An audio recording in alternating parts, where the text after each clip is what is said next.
This is a video about learning from the ants. It's a broad overview and analogy. Our lives can be compared to an ant nest. The nest consists of the birthing chamber, the world, the inner chamber, heaven, so to speak, and the participants are the ultimate super ant, Jesus, the super ant soldiers, the casual ants, the enemy of the nest, the wasps and termites, and the ultimate anteater. The analogy.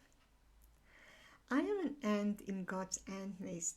I am born as a casual ant and I'm raised by other casual ants. They teach me their traditions and beliefs. Among us are the super ants, the soldier army.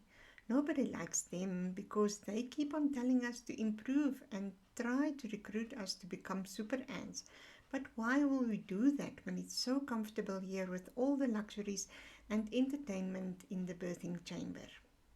When my eyes opened to who the super ants actually are, I realized that if I ever wanted to reach the inner chamber, I have to become a super ant.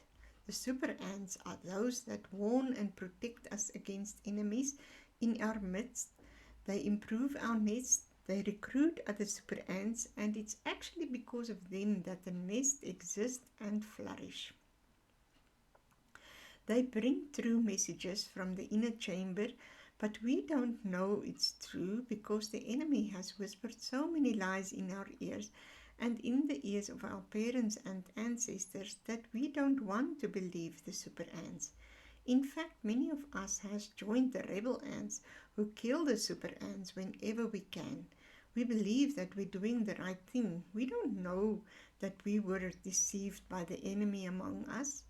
I also joined the rebel ants and we were praised among all the casual ants for our zeal. I didn't know that we were actually hypocrites.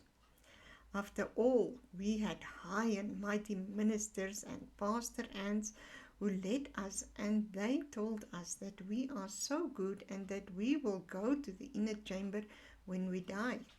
In the meantime, those ministers and pastor ants were actually wasps and termites in antclothes who worked for the ultimate nest enemy, the anteater.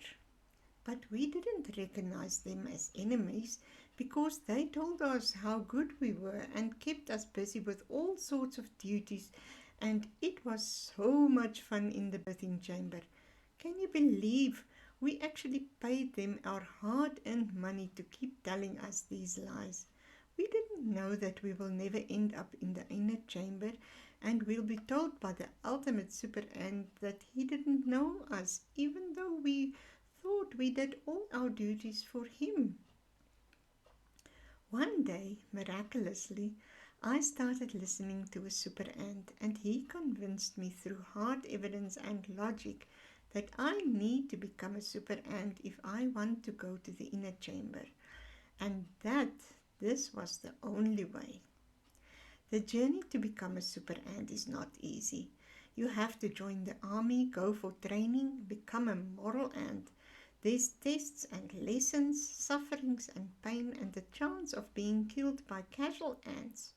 But the super ants know that this is the only way to get to the inner chamber, and they love the other ants so much and wants what's best for them that they don't even mind to be ridiculed and maybe die to convince them. Of course, the reward of being a super ant is glorious. You are welcomed into the inner chamber by the ultimate super ant at his right hand to come into the nest, and then you can spend eternity with him. We know that what's prepared for us there is the most joyful thing that you can think of. There's many super ants that doesn't even know they are super ants.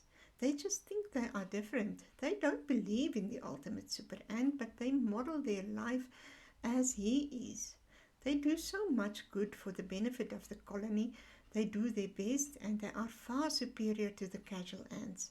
They don't even believe that they will end up in the inner chamber, and when they are invited in, they are so astonished that they say, "But we didn't do anything for you."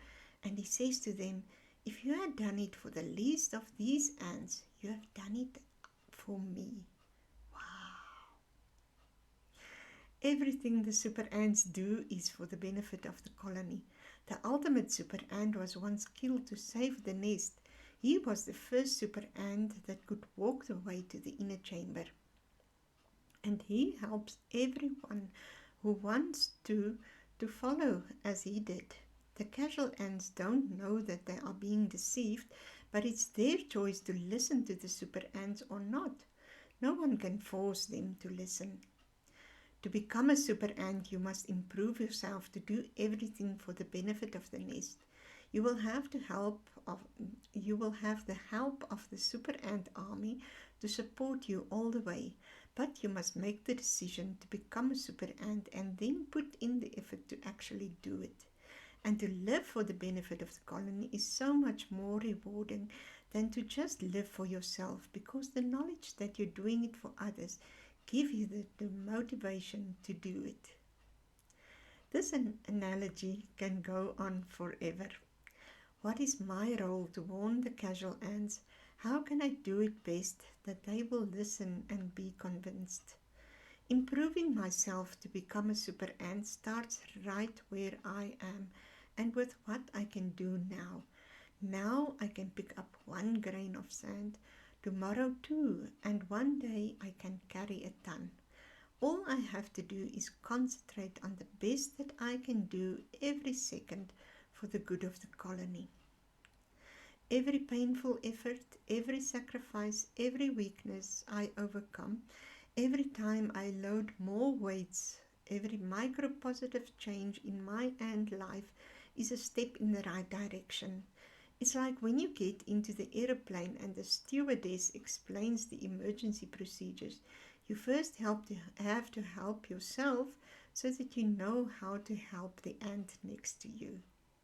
And that's why we must strive to become super ants for the good of the colony. I hope you know what I mean.